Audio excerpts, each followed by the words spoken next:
What is up, and welcome, ladies and gentlemen, to another episode of DualSense, a PlayStation podcast, where we give you our 2 cents on all things PlayStation. My name is Alex Wolf. I'm joined here by the one, the only, I'm The assuming the freezing. cold one, Stephen Thomas Morrow. You can catch Hello. the show each and every Friday at 9:30 p.m. Eastern Time, live Ish. on Twitch.com, on Twitch.tv, or you can catch the audio on Spotify or the video uploaded on YouTube following. Now we say 9:30, but yes, there's an ish. There's a bit of a snowstorm, a little bit of an ice storm, if you guys weren't aware, hitting the Ohio, Kentucky, East Coast area. And I had to, unfortunately, I was driving in it and I want to take my time getting here. I didn't want to rush, try to be safe. So I apologize, but I'm here. We're live. We've made it. Steven, I'm how's your glad week that been, you're buddy? safe. I appreciate it. My week has been kind of a mess. I've been stuck at home, just like laying on the couch and watching YouTube videos. Oh no. That's been my life. Well, I offered you could come over. What was it, like the night before it all hit? So that way, if you wanted to camp out. Yeah, but I didn't know for sure whether or not it would have. I should have. It would have been a lot better. But no, instead I'm just wallowing in my misery. Poor Steven. I found out that there's a channel on YouTube that archives every single video game basically. And so they do these compilation videos and like they show, like, for example, every single PSP game, but only 5 seconds of each one. It's like a 5.5-hour video. Watch the whole thing. That's disgusting. There used to be a show on G4 back when it was on network television, back in obviously they're back now, but back in early days of G4, and I think it lasted until about they closed it. I just don't know how often they updated episodes, called Cinematech. And it was literally just, there was no host, there's nothing to the show. They would just show openers, like opening sequences of video games. No real rhyme or reason to it. It would just show them. And then like small tidbits of gameplay. And that was it. I think I remember that on demand back in the day. It would be Yeah, like the yeah, first yeah. 15 minutes of Assassin's Creed 2 or something.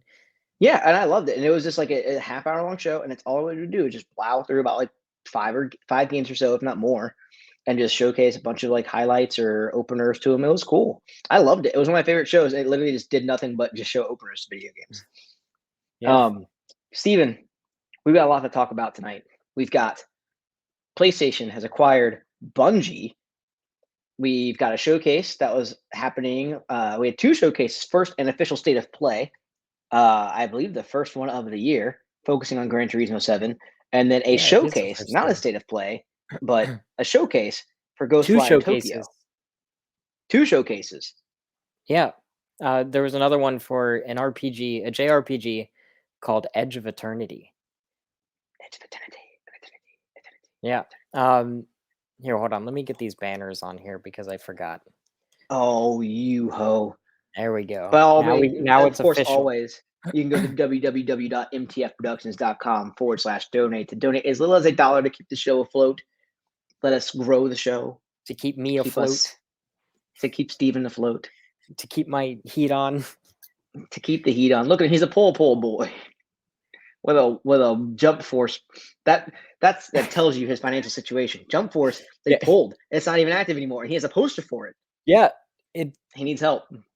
Yep. I definitely need a lot of help. So this is so fucking random. I have a Jump Force fabric wall hanging thing, and then I have Medal of Homer. That's it. That's my wall fixins.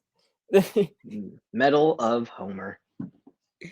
Medal of Homer. What a mess. I think that was from the PS3 and 360 Simpsons game. I think that was in the case. The Simpsons game? Yeah. Yeah, that's what I said. You said the Simpsons, like you said, like you were unquestionable on the You said a Simpsons game, not like the Simpsons game. Like it was very much just called the Simpsons game. That was the title. it, You sounded unsure when you it said it. basically was.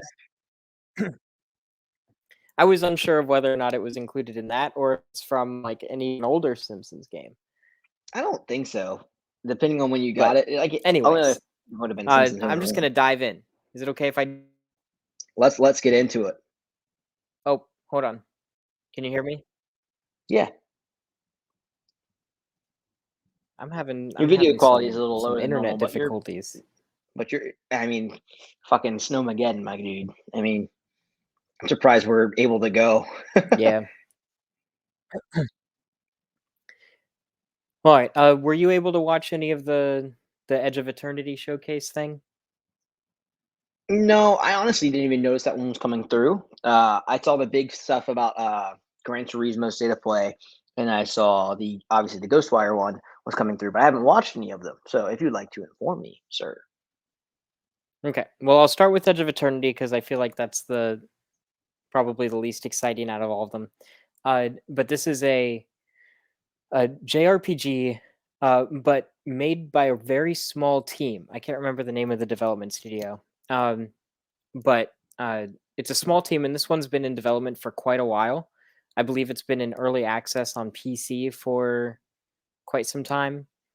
Uh, but yeah, so the showcase that they did basically just walked through some gameplay.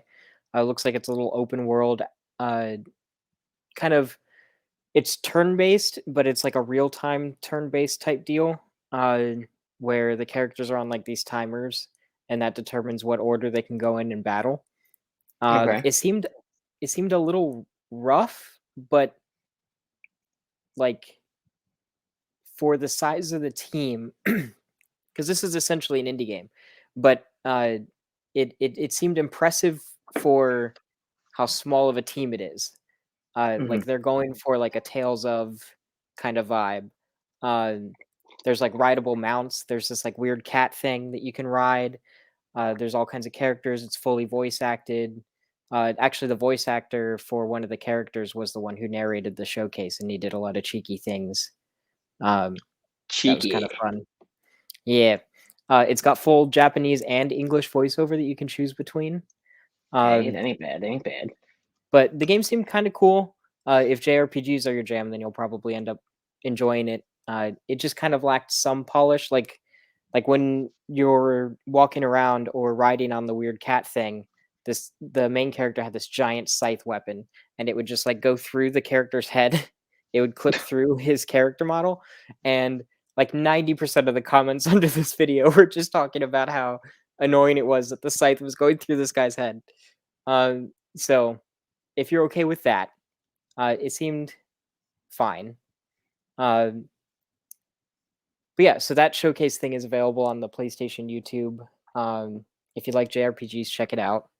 And that one's coming out soon, I think. Like Hmm. I think this month, if I remember correctly. All um, we had the Ghostwire Tokyo showcase. This one I just watched a little bit ago, and I will say after watching the showcase, I'm a lot more excited for the game than I was before. Uh, Okay. when when Ghostwire Tokyo was first announced, I was very excited because I kept hearing a lot of things like the one very excited lady came out and she said spooky and she was adorable, and I think they had some concept art and stuff and it looked scary. And so I kind of went into it expecting a horror game, and then the first time that we saw gameplay for Ghostwire Tokyo, I think this was like a year ago. It was a little while ago, but the first time we saw gameplay, it looked a bit more actiony, and I was a little lost. I was like, I don't know how I feel about this, and so I kind of just stopped being excited about it personally. But I watched the showcase, and I'm back to being excited about it. So Ghostwire Tokyo is a first-person supernatural action game. It Mm-hmm. has Mm-hmm. like spooky elements, but this showcase it showed extended gameplay. So there was like 15 minutes of gameplay, and then they had 15 minutes of interviews with developers and like artists and stuff, and it looks badass. Like the art direction looks phenomenal. It seems pretty focused on what it's doing. It was kind of like if you took Deathloop Okay. and what am I? It reminded me of like a specific game, and I can't remember what it reminded me of now. But it's like it's very fast paced. It's got a lot of like really flashy like hand movements, which is kind of cool. Flashy. Like there's this one move where you have like all these supernatural abilities, and you're fighting supernatural, like Japanese urban legend type things. And there's this thing where like strings come out of your fingers, and you like shoot them out, and then you like twist them around their body and like pull their like souls out. It looks cool. It's hard to explain, but in the showcase, it looked really freaking cool. But yeah, it just looks like a lot of fun to play. Yeah, I'm stoked. When this game was first announced, I was super excited. You're right. We had I can't remember her name, but she's very prolific. She's not even with that studio anymore. yeah. I want to say her name is Ibiki. But this game was awesome. Original reveal was great. This is the last exclusive of any kind coming from Bethesda on the PlayStation platform. So this would be interesting to see how things venture up before. I think it is what I want out of any kind of spooky game. I don't like horror games personally. I've never been a big fan. I'm very much in the same vein as horror movies, where I'm just like, okay, yeah, it's fine. It's just not my cup of tea. So seeing this has me pumped. I can't wait to watch the showcase later. But I am ready. I have been excited for this game since its reveal. I'm ready for more. Let's go. See the open world aspect of it. Oh, Control. Jesus Christ. That's what it reminded me of. So imagine if Control was actually good. But in first person and with gameplay kind of like Dishonored. So you can definitely kind of feel the Bethesda influence when it comes to first person action with it. But like the supernatural abilities seem really cool. There's like a grapple thing that you can do to get up to the rooftops in the city. It There's also like these weird things that like break out of reality.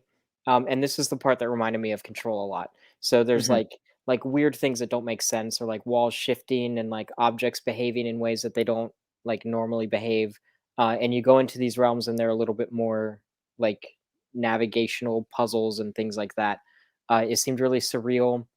But the game is just very fast paced. There's a little bit of humor in there. The main character is attractive, which is important. Christ. It is important. It's not important. Important. It's a plus for me at least. It's okay. So there are a lot of male main characters in video games, and most of them just look fucking ugly, or they look like these weird muscular dads, and I don't want any of that. I just weird muscular dads. Yeah. Think about it. There's not very many like okay. I won't get into that. But anyways, weird muscular dads. there's a lot of weird muscular dads in gaming. There just is. All right. Well, I'll let you. I have no really comment on any of this, so I'll let you just roll with it.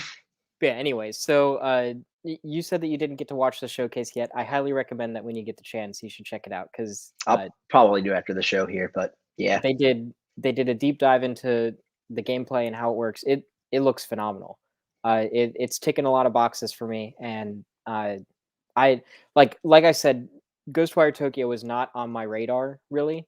And then when I saw the showcase, I was like, "Oh shit, this actually looks cool." there we go. So, and we got a release date of March 22nd, I believe. So that's awesome. Knowing that's come out so soon. Steven, talk to me. Gran Turismo 7, first state of play of the year. What do we got? So this is the big one, and actually, so real fast before I get into this, I think I now fully understand the difference between a state of play and a showcase. I think state of play is first party PlayStation things, and then I think a showcase is just showcasing a PlayStation exclusive or a PlayStation title um, on their videos. So I know sometimes like we were kind of confused about like what the wording was for these things. Well, Uh, it was more along the lines of like the state of play was being thrown around. Like I feel like when you're talking about a specific game for an extended period of time and you're doing a deep dive, that should be a showcase. I'm I don't understand outside of that this game is a PlayStation developed PlayStation Studios game. That's the only difference is that Gran Turismo is a PlayStation Studios developed game as opposed to a Bethesda third party published game on PlayStation. yeah. Otherwise, Well, as far as I'm aware, they're the same fucking thing, and it should not have been called a state of play. But that's I fair. digress. I think that that's just the logic behind their wording. But for all Poor intents and logic. purposes, the Gran Turismo State of Play was a Gran Turismo showcase. Um, sorry, You're I right. was distracted. Hello, Angie Doge. I was trying to figure out how to pronounce that name. That's what happened. I just completely broke because I didn't know how to pronounce. Come in with your very hard pronounced Twitch usernames. Also, we can see Steven just look dumbfounded on screen for a good 5 seconds. It's perfect. Please, I want more of that. I Hello, want all of it. Angie Doge. Welcome to the stream. God, your name gave me a stroke. I'm sorry. Uh, Oh no. thank you for joining, but fuck your name. Oh come on. There's nothing wrong with their name. You just can't read. Okay, fuck my ability or inability to read. Any hooser. All right, so the Gran Turismo State of Play. Mhm, I think that the general consensus is that I think Gran Turismo is back in full form. So this is the return of the numbered series. So GT Sport was kind of like this in between thing that focused a lot on online play. mhm. But Gran Turismo 7 is full fledged. There's a full career mode. There's a shit ton of extra content and things, and the game looks beautiful, and it is really leaning into what I think Gran Turismo is all about, which is not just being a driving simulator, but being a game that is all about appreciating, understanding, learning about, and sharing the passion for cars. So it's kind of like this is a game for people who love cars or want to love cars. Uh, I I think that that separates it enough from something like Forza or something like Project Cars. Uh, Gran Turismo feels like a car museum, Okay. and with Gran Turismo 7, they're like going all in. So one thing that I loved about the showcase, they went into details about some of the racing and stuff like that. Obviously, I think there's like 97 different track variations in. Holy shit. I think it's 32 different locations if I remember correctly, um, all around the world. Some of them are fantasy tracks. Most of them are going to be sort of replications of real world tracks, uh, down to the minuscule details.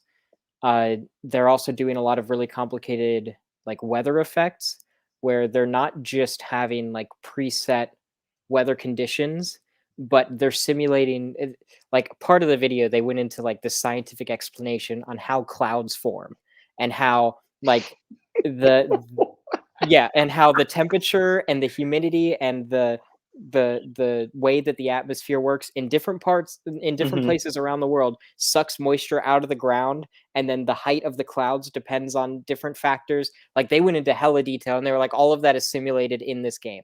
I'm So the pretty sure my son clouds, saw that in an episode of Storybots, but well, this was just story bots, but uh what with no Storybots, just cars. Story yeah, Cars, story which is cars. There also you just go. cars. That Disney Pixar's cars. But anyway, But yeah, so they're doing some apparently really fucking complex weather shit. Uh, I learned how clouds are formed, so that was cool. See, that's what I love about The Gran game for Turismo. cars, clouds. That's what I love about Gran Turismo, though. Like, every time that I play a Gran Turismo game, I realize two things. One, I fucking suck at driving, period. That is true. I'm glad you Two, recognize that. I always come away from the games learning something. And most of the time it's not even car related. It's like something to do with science or physics or history. There's like all kinds of shit going on. And so with Gran Turismo 7, the some of my favorite features are returning, like the museum, where you can see literally a timeline of technological innovations and different like car manufacturers and the people who started them. So you can kind of dig into history and see how we got from point A to modern day.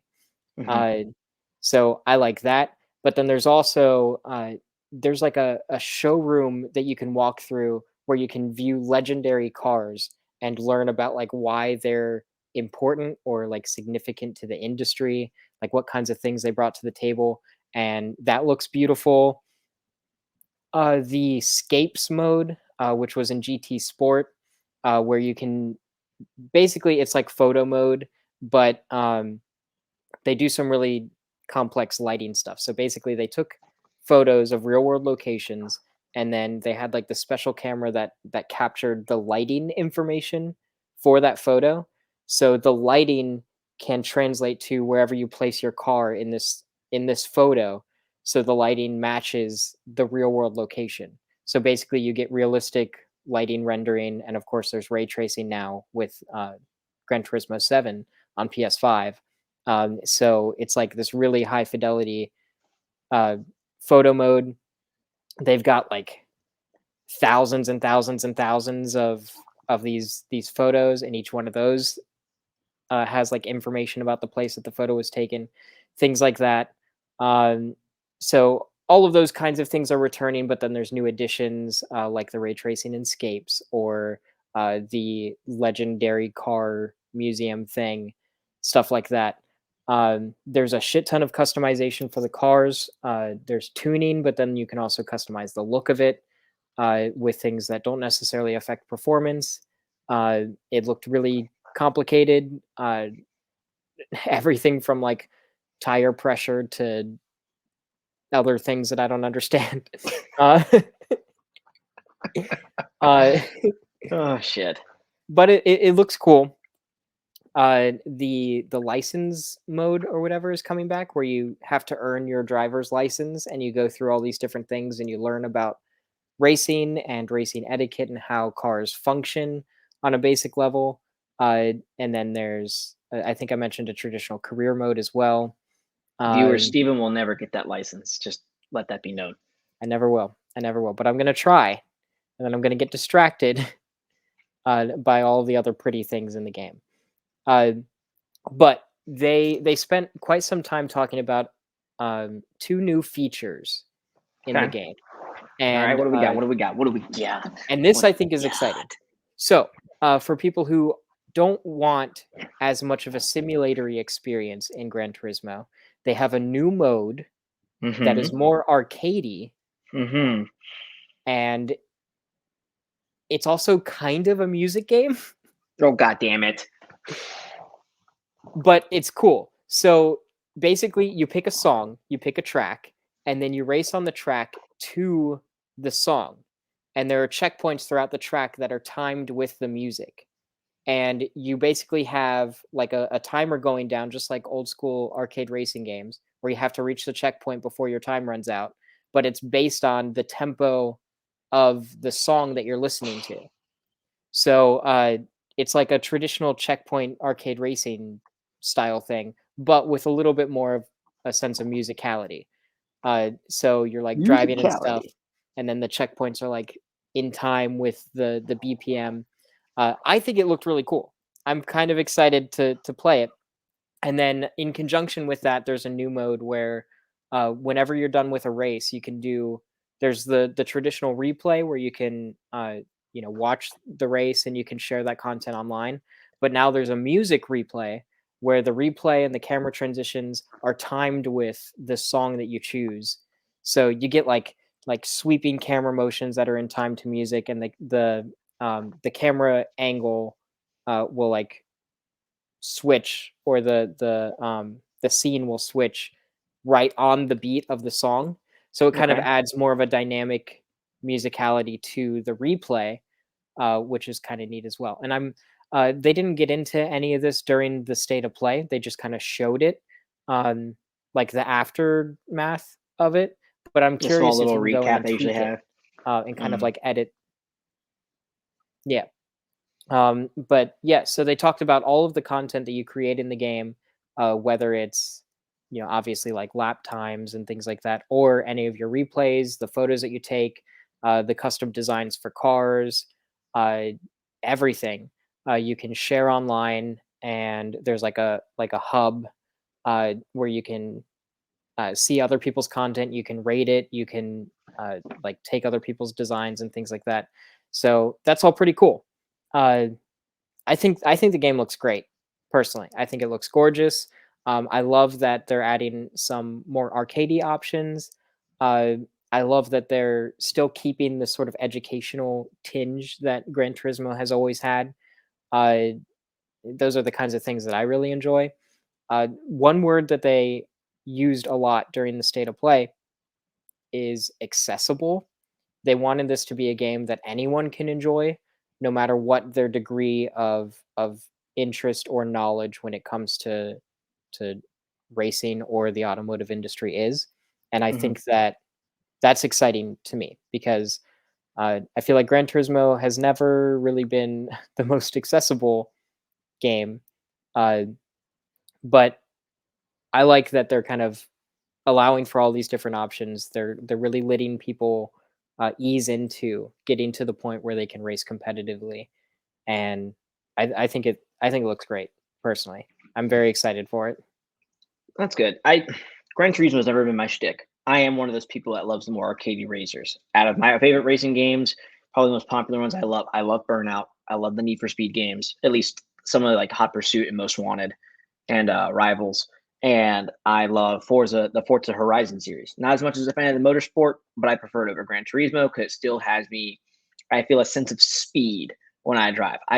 Gran Turismo for me has always felt very slow paced, and again, very much focused on the historical museum factor. While not a bad thing, it's just not what I want when I purchase a racing game. So hearing the arcade mode is great.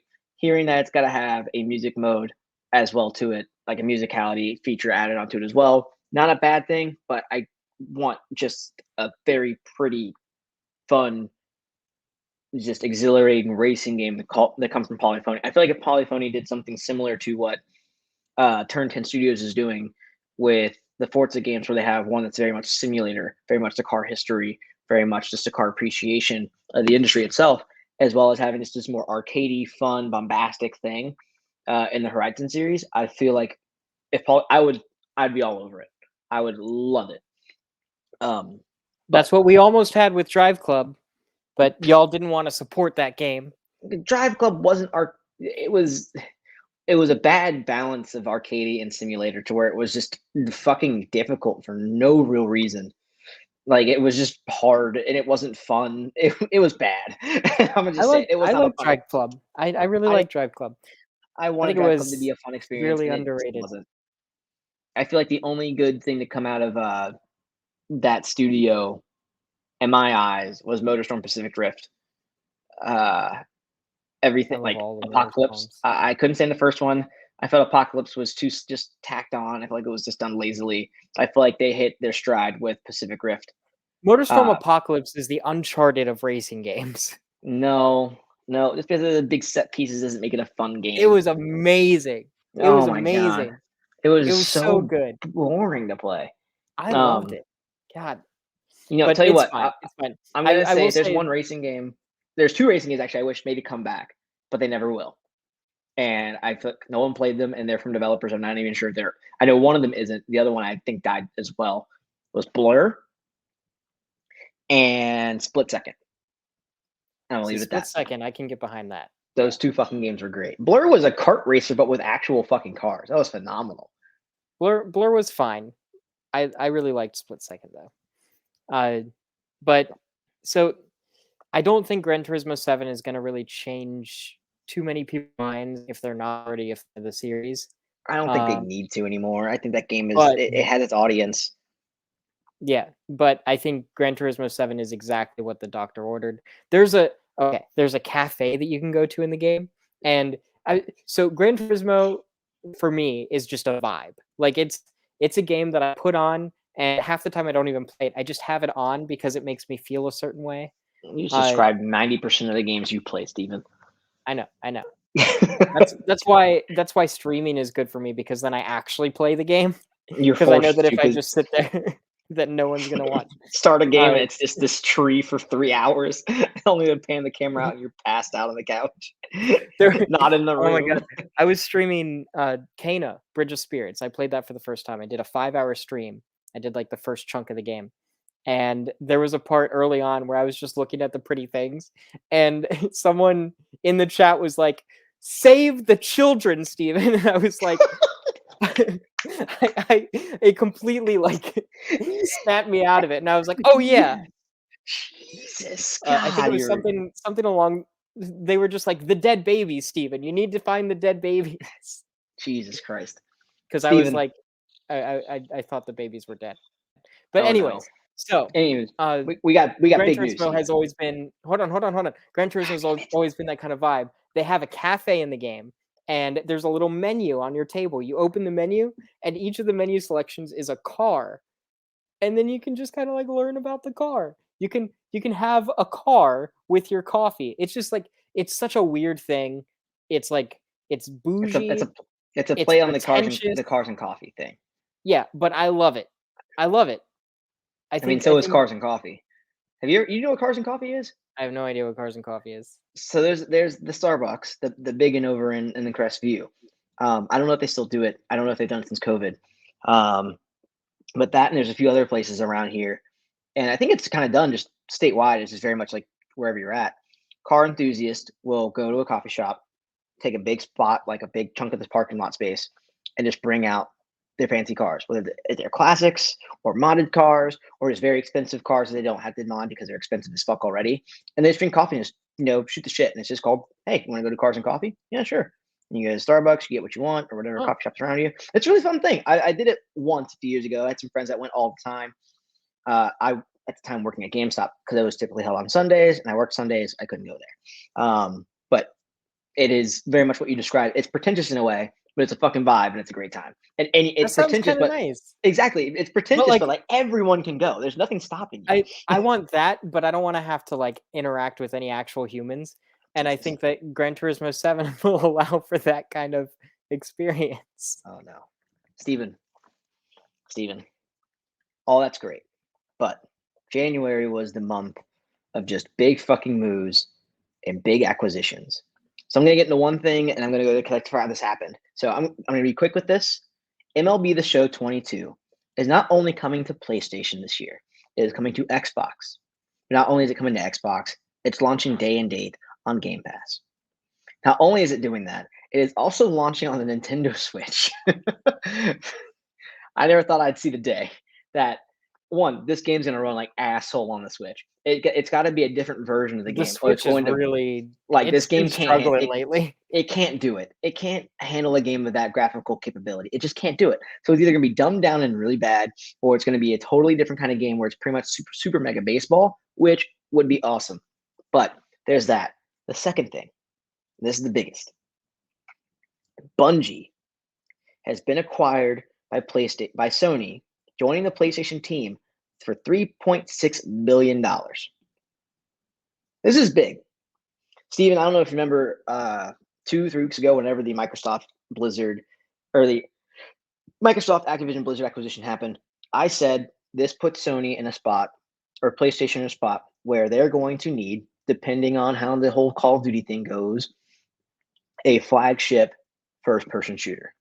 First-person shooter games print money. It's the way it is. Xbox has now, regardless if Call of Duty does come to PlayStation, that Xbox logo will be branded on the case of every Call of Duty game that comes out. That branding is important. PlayStation needs something like that. By purchasing Bungie and parting with Bungie, while Bungie has already said, and both of them have said, their existing games and future games will be multi-platform. We will see. In my eyes, Bungie with Destiny. Destiny had a strong relationship with PlayStation since its inception, all the way from the launch on the PS4 and the Xbox One till now. Bungie has a strong presence on PlayStation with Destiny. So this again, while this isn't as impactful as the Call of Duty label smacking on the Xbox label smacking on Call of Duty, just simply because PlayStation's kind of hard their label all over Destiny since the inception. This is a good move. Now, does this, in my eyes, set the tone and give PlayStation that first party strong first person flagship, whatever, that big first person shooter shoot game? Does this give them that title? No.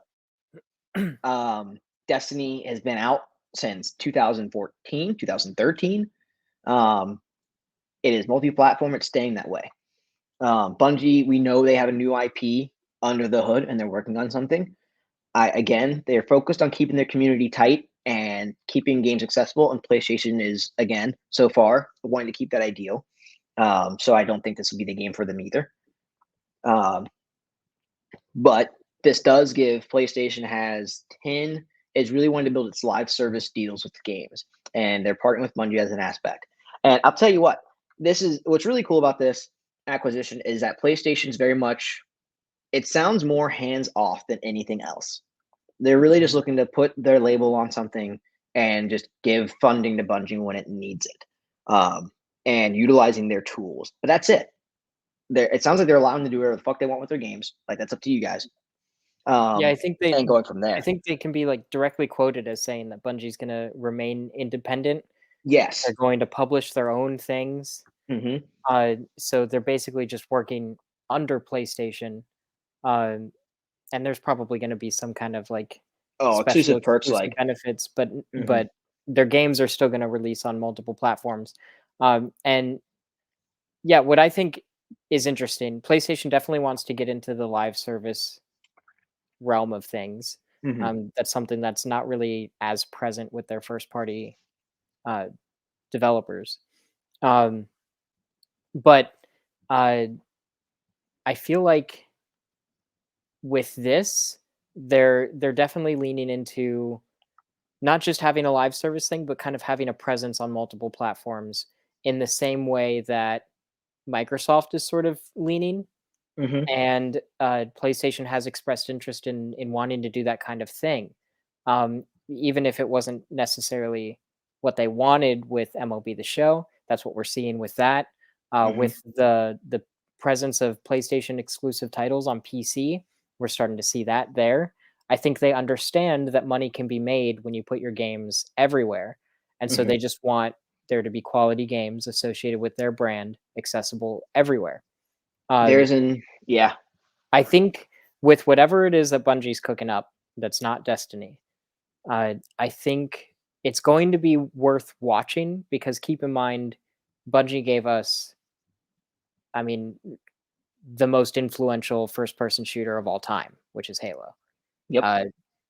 So these are legendary developers who they've switched hands quite a bit. Originally owned by Microsoft, then Activision Blizzard, leading them, and now with PlayStation. Yeah, they dodged a bullet there. They could have ended up back in Microsoft's hands. But yeah, it does seem kind of weird, like one of those the tables have turned moments. But I think that they have the ability to do something that is equally as, if not more, iconic than Halo in the future. I think that they've had a lot of practice with Destiny in terms of doing like a live service or a persistent online world. I think we could see something that's sort of in the same vein as Warzone or Fortnite, but in a first-person shooting like genre, coming from Bungie in the future. And I think that could be really interesting. What do you think?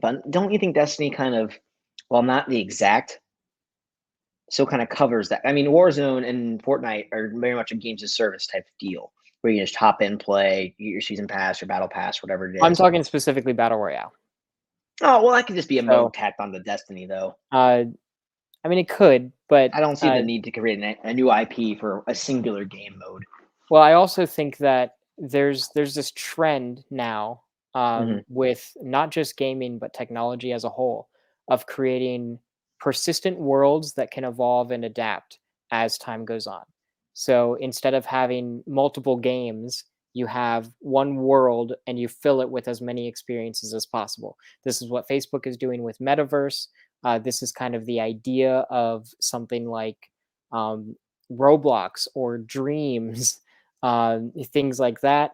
And this is what Fortnite has kind of mastered, honestly, and it's kind of taken over pop culture.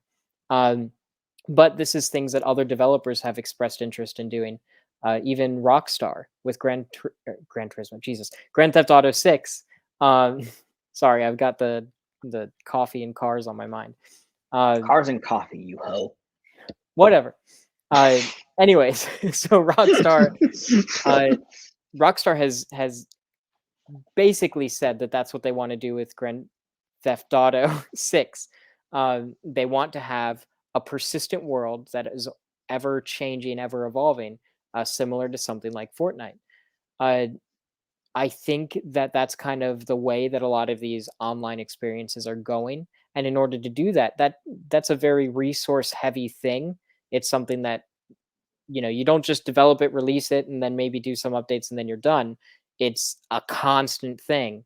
Um, so I think having a dedicated team that works on that, who knows what they're doing, uh, it's a good move. And PlayStation, they say what you want about the quality of their first party titles.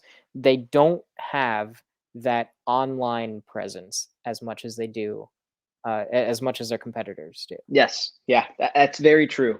I think again, I wholeheartedly agree that this acquisition of Bungie and this partnership will definitely be beneficial. They picked the right team to do so. Again, Bungie is historic with Halo alone as one aspect, having a huge space in the online multiplayer realm with the success of Halo 2 and Halo 3. Destiny really kind of being a staple with the last generation's gaming with the Xbox One and PS4. And now, I mean, even getting into the PS5 and Xbox Series S and X, it's Destiny's here to stay. It's not going anywhere anytime soon. And it continues to be, since leaving Activision Blizzard and any of that partnership, they've been able to more cater to the fans, have more decisions over what they want to do. And it seems so far, from what I understand, it's all the right moves. Um, I think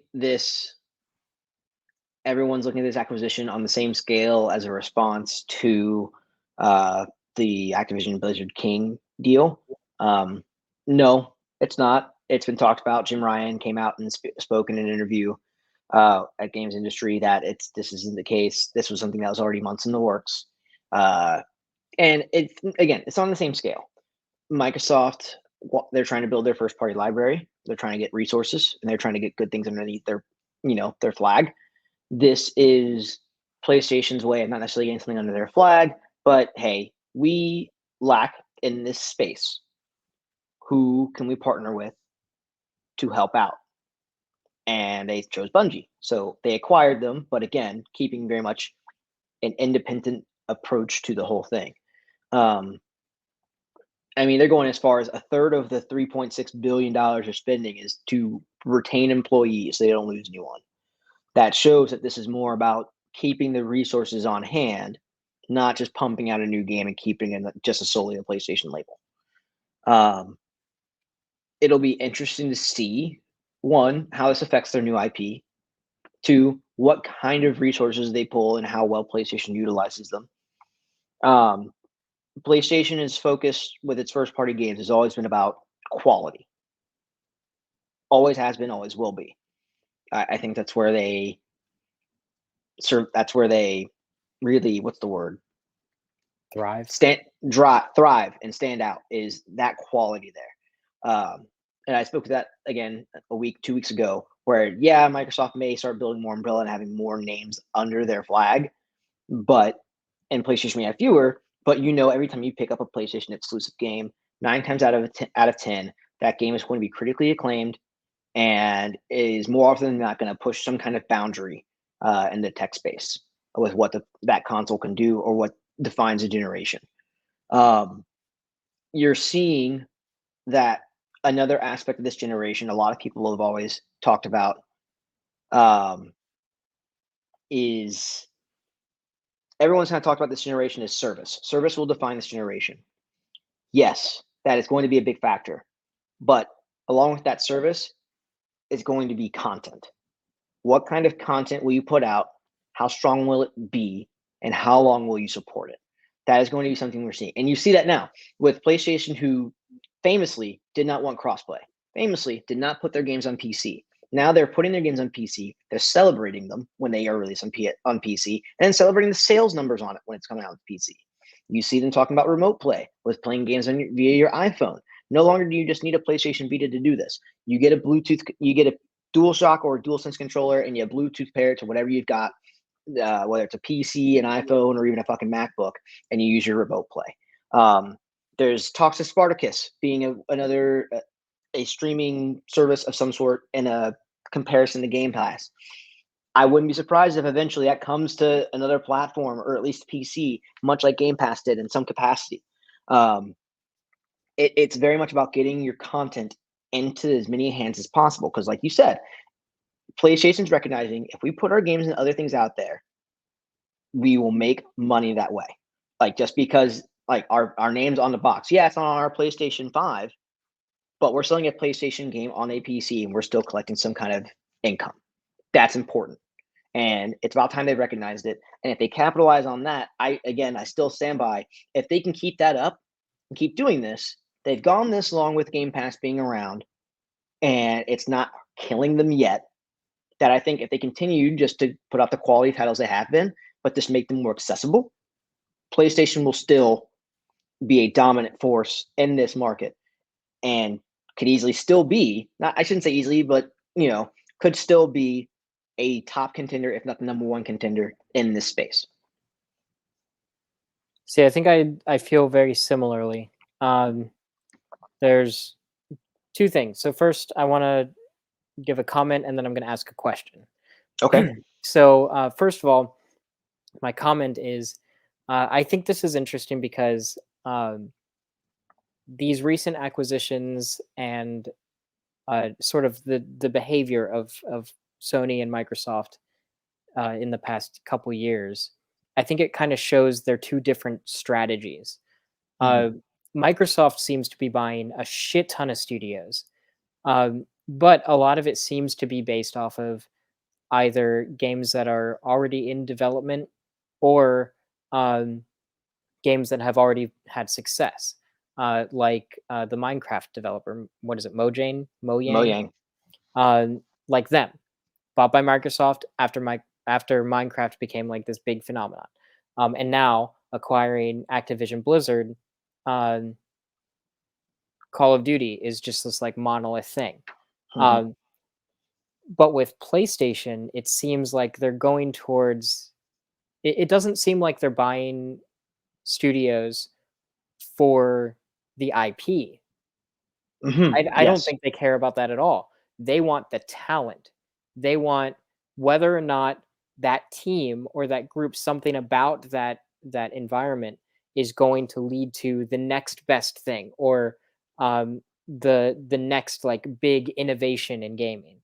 And I think that that's something that PlayStation is kind of really good at, is moving the industry forward. Oftentimes they're ahead of the curve so much that they release something that is dead on arrival because it's too ahead of its time, like the PlayStation Vita, or the PSP, or the iToy, or like I could go on and on. iToy.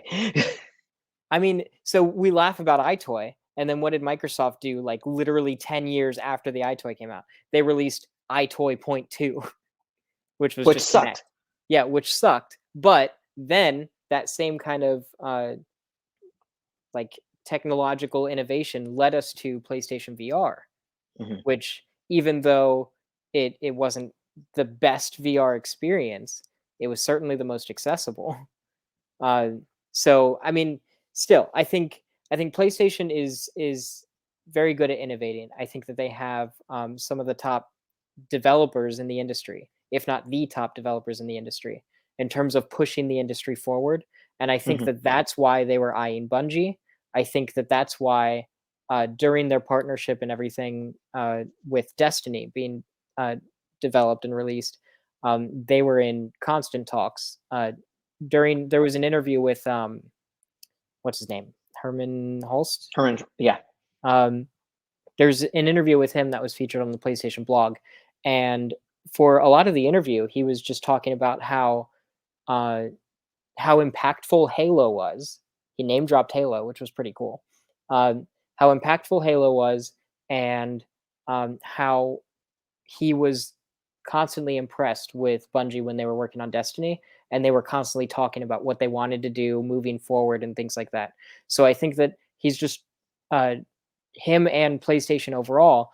I think they're very good at having their finger on the pulse of the industry on what Mhm. developers want, and I think that that's seen not just with the way that they acquire studios, but also in the way that they develop hardware now, and the way that they share tools amongst their developers too. I mean, Mhm. something as simple as the sort of collaboration between Guerrilla Games and Kojima Productions, for example, designing an engine, creating universal tools that are shared amongst their family. PlayStation's really good at that, and I think it's why their games end up kind of being a level above. Uh, Yep. but I see that as their strategy and what differentiates them from Microsoft. Microsoft might be going after, the current big names and things like that in gaming. But I think PlayStation is investing in the future of the gaming industry. And I think that they understand that. And I think that they want to try to work with these teams to try to push the industry forward. I think that that's where they're investing their time and their money and their efforts in. And with that being said, I think it was Herman Holst who said this, uh, that there are more acquisitions in the Yes. works.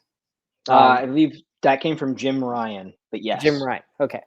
Uh, there's a lot of names being thrown around now. Yeah, Uh, yeah, everyone's talking now. So my question is, what do you think is the next PlayStation acquisition? It's hard to say. I have no idea. So, I mean, if we look at the names of the acquisitions they've made in the last 2 years, biggest ones being Insomniac and Bungie. A lot of the other ones are smaller, like, not as maybe well-known names, like Firesprite. Um, so again, like, I wholeheartedly agree. They're purchasing studios based off of the talent and what those studios have been before. I said in a prior episode, or this is maybe a conversation you and I were just having, that Marvel Games was very much picking studios to develop their games based off of what that studio has excelled in the past. So, um, first and foremost, they needed someone to handle the Spider-Man IP in a video game. So they went to Insomniac. Insomniac has had a great history of creating fun, accessible, um, bombastic stories. Um, uh, and they're like, hey, well, hey, that's Spider-Man. That is that. We want relatable stories that are bombastically fun to see and play. Let's do it. So that's where it went. PlayStation's doing a similar thing. They're like, hey, we need someone who's got a focus in servicing its games. Who's out there? Bungie. Boom. Hey, let's talk. We need you. Um, it's the same thing with Naughty Dog. Naughty Dog was a leader in storytelling, and again, just single player. Boom. There you go. They're playing their cards right.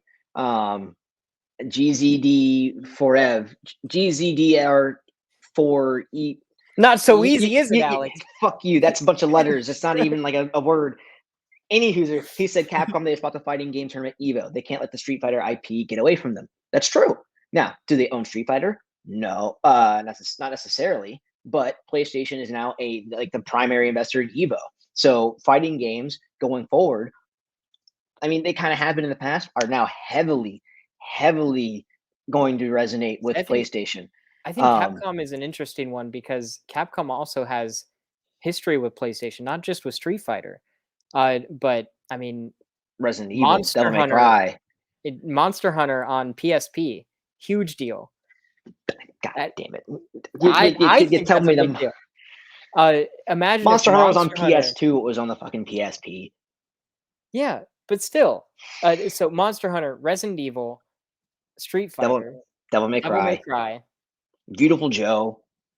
Oh God, Beautiful Joe. Yeah, I forgot Yeah, about that. there's a lot of Damn. stuff out there. That's the thing. And Capcom's got a big umbrella. And I associate all of those things with PlayStation, by the way. Yeah, Like and it's they not might, hard to say. some of those might be out on other things, but I consider those to be PlayStation legacy The titles most personally. questionable one being Monster Hunter, just with how they were for a while. PlayStation kind of dropped the ball with portables, so Capcom approached Nintendo with that aspect, and there we are. But even then, Monster Hunter World, while it never came to Nintendo Switch, I think very much has a huge, huge player base on PlayStation, more so than it does on Xbox. I can't say for PC, but there you go. And here we go. The next comment. Who is this guy? Someone get pay this man. Mega Man, the Blue Bomber, the Blue Bomber on the Blue brand. You know what I mean? Holy shit! But it is very much a Can you thing. imagine Now, Mega Man and Astrobot standing back to no one, back? Jesus Christ, That'd be great. I love it. They fucking could be best friends. disgusting. But yeah, Capcom could be a huge acquisition. I don't think it'd be as big as. Well, you know what? It's hard saying. I'd say it wouldn't be as big as Bungie, but Capcom has for the last few years put out some fucking bangers of titles. They've been going through a Typically, renaissance. yeah, literally like putting out some of the number one selling games of the year. Everything from Monster Hunter World, Resident Evil 7, Resident Evil 8, Devil May Cry 5. Like these games they print money. Street Fighter 5 is still selling and DLC abound. Well, they just had their final one. But yeah, it's huge. I It is mean, huge. I'll echo what GZDR4Ev says. Um, I I think Capcom would be a potential next acquisition, and I think not just because of the legacy that they have, as well as PlayStation buying Evo and Street Fighter and things like that, but also the way that I look at this is similar to Bungie and their relationship with PlayStation. I'm trying to think of studios or developers that PlayStation has had an ongoing relationship with. And when it comes to Capcom, it's interesting because uh, they've been doing some like exclusive type things. Like, for example, their partnership with Resident Evil and PlayStation VR. That's a big deal, Hmm. and that's a lot of additional development time and cost. And so for them to have that kind of relationship, I think it's a an indicator. I also think that if that's how I'm deciding what a likely next acquisition is, um, I'm thinking Square Enix, because PlayStation, especially for the past couple years, PlayStation Hmm. and Square Enix have had a phenomenal relationship, to the point of not just having um, exclusive titles, and like timed exclusive and things like that, but these are like big deals. Like Final Fantasy VII Remake still is not on anything else. PC. I mean, console wise, um, and PC doesn't matter. That's its own beast. Whatever. Um, but also they're developing what is it called, the with the girl in the cringy dialogue. She's got the hand thing, the fun traversal. Isn't that Square Enix? Oh, I'm what is not it sure what called? you're referring to. D- d- d- d- d- Parasite Eve or Eve Online? No, it's a Not. PlayStation 5 exclusive coming out. Forspoken. Oh yes. Okay. Yeah. Yeah, Forspoken. Yes. Yes. Yes. that's a PlayStation exclusive title, developed from the ground up for PS5. They have the Hmm. next Final Fantasy game. As of right now, it's a PlayStation 5 exclusive. Hmm. Like, what is it, Project Athia, or was that Forspoken? That was Um, Forspoken. That was Project Athena. Final Fantasy 16 is Final Fantasy 16. That game is coming to PS5 as an exclusive, but I think that was one of the games during the original showcase when it was first announced. It had that weird asterisk of, and then later on PC or something. But then when you rewatched it, that was oh yeah, gone. yeah. So that'll come to PC eventually, like everything else apparently. But it's going to be a while, knowing PlayStation. But I think that a Square Enix acquisition might even be more likely than Capcom, Mhm. just because they have had such a tight relationship uh, with PlayStation in the past, handful of years. Um, and these exclusive titles, I keep saying timed exclusive, but we have not heard anything about them coming to other consoles, like Final Fantasy VII Remake, for example. Uh, Final Fantasy has intense legacy with PlayStation. Obviously, the originals came out on Nintendo consoles, but when Final Fantasy started becoming like this big household name, it was PlayStation. Yeah, Um, you think Final Fantasy 4, you think Final Fantasy 7, Final Fantasy 8, Final Fantasy 10, 10-2. Yeah, they're basically all the Final Fantasies after. Jesus. But Well, yeah, not so 13. 13 had a big branding with Xbox, with it being the first one to hit Xbox consoles. But I also think that PlayStation being a Japanese company and also having a little bit more Japanese legacy and more yes, of an audience in Japan, acquiring a Japanese studio, I think makes more sense for PlayStation. hmm So well, we say that, but we also, I think there was a prior episode last year where PlayStation is losing its focus in the Japanese market and very much focusing on Western markets heavily. So yeah, if they were to get another foothold in that area, yes, certainly Square, certainly Capcom. Um, hell, so I mean Square, Final Fantasy 14, the fucking number one MMO out there, and it is a PlayStation and PC exclusive. Um, I'm trying to think of another Japanese-based developer with a strong relationship with Sony, and those are the biggest two. I can't think of anyone that's not already under someone else's umbrella, or even Western. So like I was gonna say NetherRealm, that would be a big one, but they're under Warner Brothers, and PlayStation's not buying Warner Brothers, or Sony's not buying Warner Brothers anytime soon. crazier things um, have happened. Crazier shit, things have yeah, happened. very true. Um, Konami would be a big one. Konami, where's this man's check, Steven? Cut him a check. Uh, Jesus Christ, Konami would be huge. You give you're me a hired. top tier Yu-Gi-Oh game where there's a PlayStation exclusive and I get fucking holograms and I see animations with every card that comes out and it's constantly, oh fuck yeah, I'm Here's the in. thing, though. And I mean this with utmost respect. Uh, what would Konami have to offer?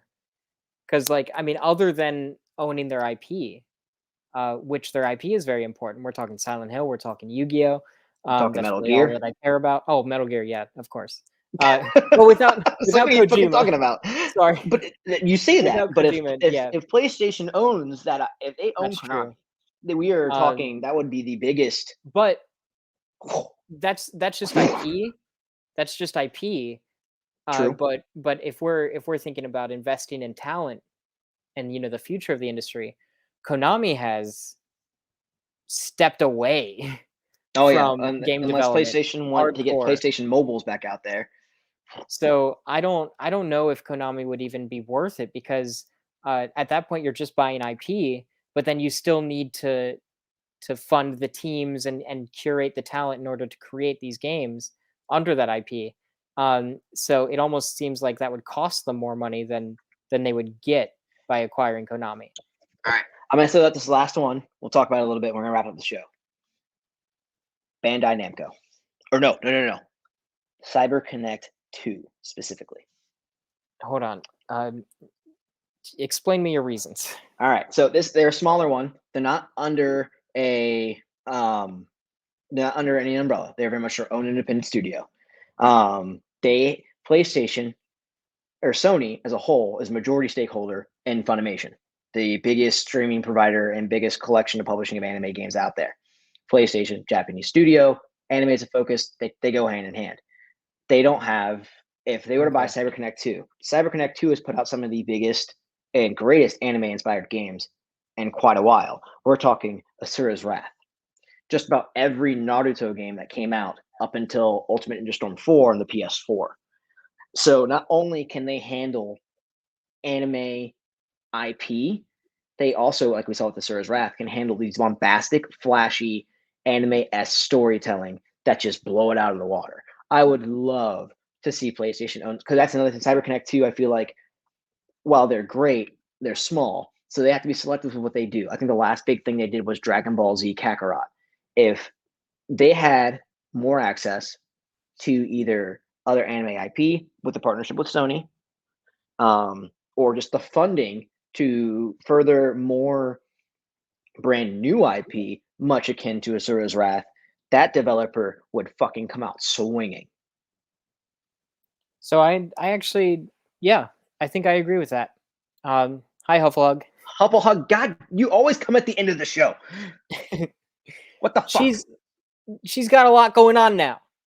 What? She got a kid? I don't give a damn. So do I. She's got mommy things.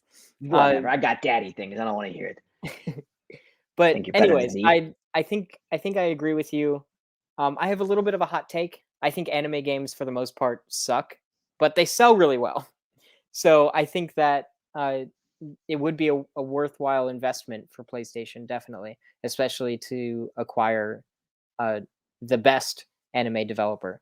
Or even if they didn't want to focus on anime games, but something something super stylized would be fucking. And it does go pretty nicely in conjunction with, Funimation and things like that. I'm going to go back to something that GZDR4ev said. They said something about like buying Konami gets them closer to also buying Kojima Studios. I think Kojima Studios or Kojima Productions, would be a good next move as well. They already have but yeah, honestly, they already have a really close relationship when it comes to not just Death Stranding, but also collaborating with Guerrilla using the Decima engine. Kojima has expressed interest in doing all kinds of different projects. He wants to get into films, and PlayStation and Sony has films. So there's that, and I think that Kojima Productions, when it first started, PlayStation really helped them get going, but Kojima stayed independent. I think Kojima was doing that because he was looking for money, looking for investment, and things like that.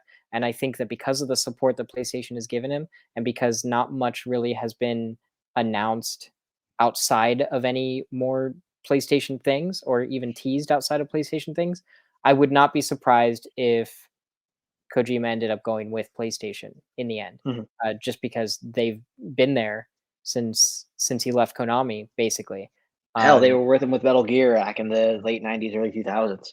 Yeah, so they already have a relationship. Also going into PlayStation's Japanese Japanese company, and Kojima very much ingrained in the Japanese development culture. They have that history. They have that kind of working relationship.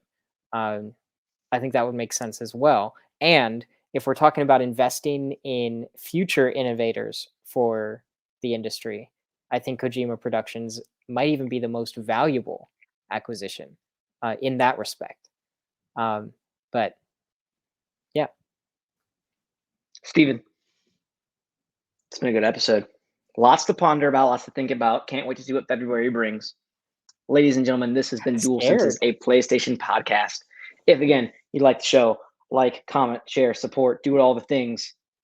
If you're a super, super fan, you want to see us grow, make sure to head on over to www.mtfproductions.com/donate, where you can donate as little as $1 to help support us. And also, Steven, get some better decor because he doesn't even like anime, as he said, and he's got fucking Jump Force hanging up behind him. I hung that up for Andreas.